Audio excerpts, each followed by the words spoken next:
Welcome back to the deep dive. Today, we're diving into the world of Sterling Heights, Michigan politics. You heard right, Sterling Heights. Who knew local politics could be so interesting? Right. And our guide to this political scene is a guy named Jeff Garipipi. He's a local planning commissioner with a blog called Jeff Garipi's Sterling Heights Political Blog. It's pretty amazing. Yeah, Grippy describes himself as a conservative, but his blog is much more than just ideology. He digs deep into really local issues, like zoning regulations, which actually dictate a lot in a city, and how those actually affect everything. He really gets into the weeds, doesn't he? I mean, Uh-huh. this is a guy who writes pages about like one new auto shop trying to open up. Exactly. And the auto shop thing is a perfect example of how he operates. He doesn't just disagree with the city's decision to let the shop open in that spot. He breaks down the zoning, cites state laws, even pulls out case law.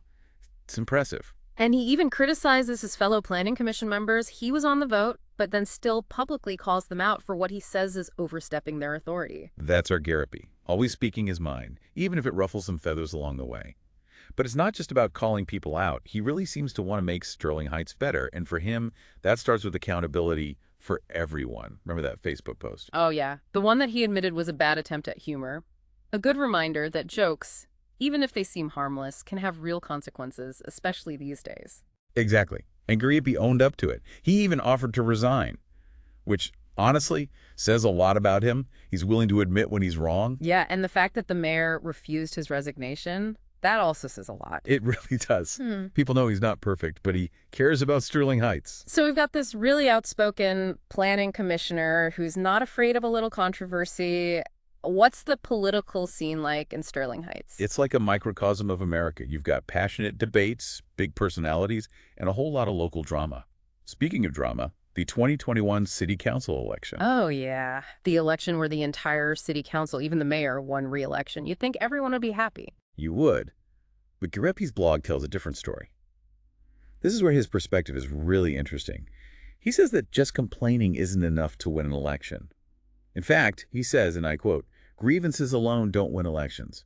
Challengers need to demonstrate a concrete vision for the community's future." So you can't beat something with nothing. You need a plan, something you want to actually change. Exactly. And he uses Trump's election to prove this point. He says that appealing to frustrations might work for a bit, but to make a real change, you have to offer actual solutions to real problems. So it's not enough to just tap into anger. You need to give people hope, a better future. Yes. And he felt that the challengers in that election didn't offer that. They had complaints, sure, but no real alternative, no real vision for how to actually make things better. And it's one thing to talk about a vision, but Gurepi actually lays out his ideas. He's got some specific things he thinks Sterling Heights should focus on. He's not shy about sharing, that's for sure. Like, Yeah. he's really big on the city having more housing options. He talks about needing more affordable housing. He even says Sterling Heights should be open to, wait for it, tiny houses. Tiny houses, really? That's pretty different for suburban Michigan. Right. Not exactly what you'd expect from a self-described conservative. Hmm. But that's what's so interesting about Garipi. He's willing to challenge his own ideas and find solutions that maybe don't fit into those boxes. And he doesn't stop at tiny houses. He also wants to attract richer residents with like high-rise luxury buildings. It sounds like he wants to make the city center much more exciting. Yeah, like a total refresh. He sees all these housing options as a way to attract new people, people with money to spend, who can make the city more diverse, economically speaking. Which makes sense. You need different types of housing to attract different people and to fit everyone's budget. Right. And this is where his deep dives into local government are really useful. He links these housing ideas to specific policies. Like, he says that the city's zoning laws are old and need to be updated to allow different kinds of housing. So it's not just talk. He backs it up. I Yeah. mean, it's one thing to say you want more affordable housing, but it's another to look at the actual rules and figure out how to make it happen. Exactly. He's not afraid of the details. And that's something you see a lot in his blog. He might have strong opinions on stuff like housing or development, but he always backs it up with research and a real understanding of the rules. He even, get this, breaks down the city budget. Wow. Okay, most people wouldn't even know where to find that, let alone read it. Right. But Garipi seems to love that stuff. He wants to understand exactly how it works, and he wants his readers to as well. Which leads us to another fascinating thing about his blog. His thoughts on this group he calls the politically disaffected cabal, or PDC. He really goes after them. Oh, yeah. He definitely seems to enjoy a good political fight.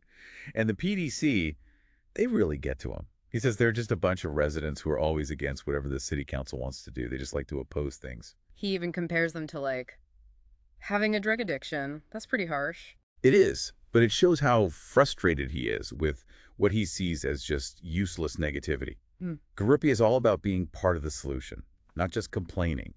And to him, the PDC is all about complaining. And he compares that to what he does, right? He serves on the Planning Commission, volunteers for the Sterling Heights Drug-Free Coalition. He even started a youth assistance program. Exactly. The guy's all about action. And he says real change doesn't come from just yelling from the sidelines. Yeah. You have to get involved, work with people, and be willing to work within the system, even if it's not perfect. If you're not part of the solution, you're part of the problem. He actually has a point. He does. And it's kind of refreshing, honestly, to see that in politics. Speaking of refreshing, Gariby's take on infrastructure funding is interesting. You know, Michigan roads are always a hot topic, and there's that proposed gas tax to try and fix them. But he doesn't just repeat what everyone else says about it. No, not at all. His engineering background really comes out here. He actually looks at the numbers and argues that just raising the gas tax is not a long-term answer. So break it down. What's he saying? Well, he starts by saying that, yeah, a 45-cent gas tax increase sounds like a lot, especially with how often we fill up our tanks. But then he does something really interesting. He adjusts all the old gas prices for inflation. So, like, what those old cheap gas prices would actually cost today. Exactly. And guess what?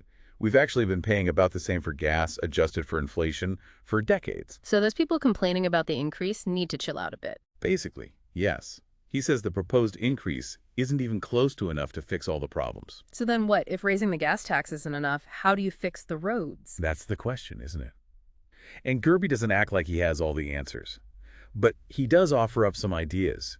He thinks we need to completely rethink how we pay for roads and infrastructure. Like a total system reboot, not a quick fix. Exactly. The current system, which depends on gas taxes, is broken. It's not going to last. And this is where you can see his conservative side again. He says we need to be more responsible about how we pay for infrastructure. We can't just keep raising taxes. So he's challenging everyone on this one, saying what we're doing isn't working, but raising taxes isn't the answer either. Exactly.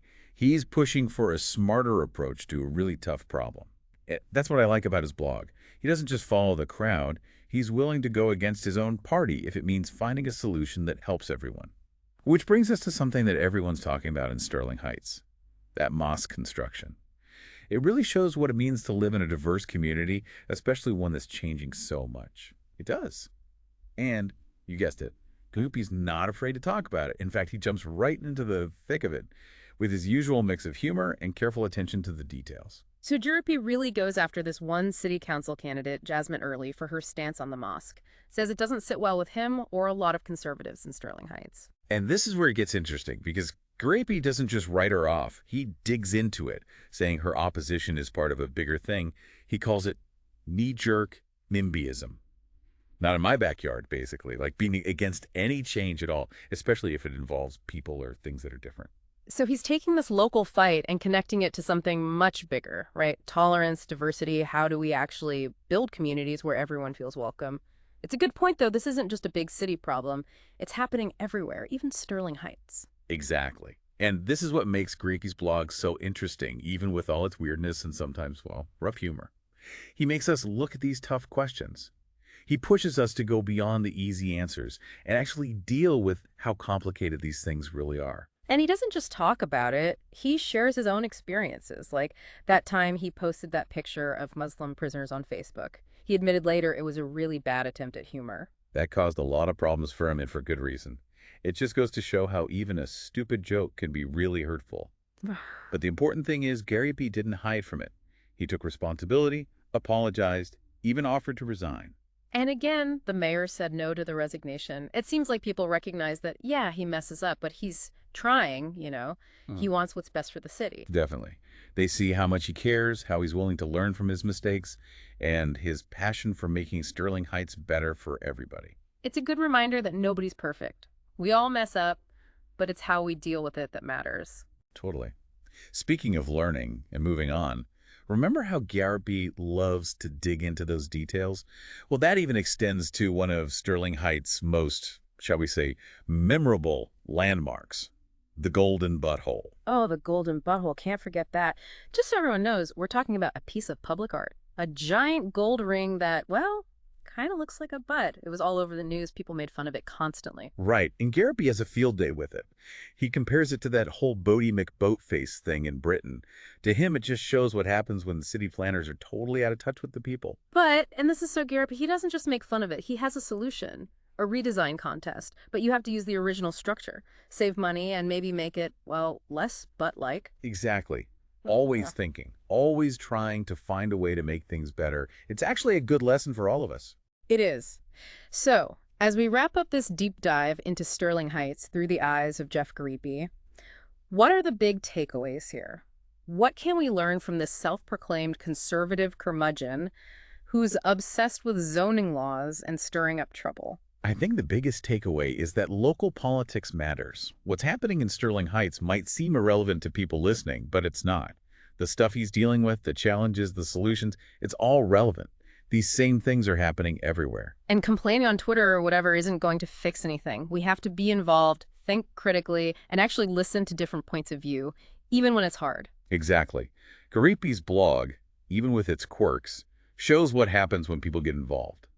It reminds us we all have a responsibility to make our communities better. Not just watch from the sidelines, but actually do something. So, anyone listening who feels let down by national politics, maybe it's time to take a cue from Jeff Gariepy. Go to a local meeting, join a group, volunteer for something you care about. You might be surprised at how rewarding it is to roll up your sleeves and actually make a difference, even if it's just in your own backyard. Love it. Thanks for joining us for this deep dive into Sterling Heights. Until next time, keep exploring, keep learning, and keep asking those big questions.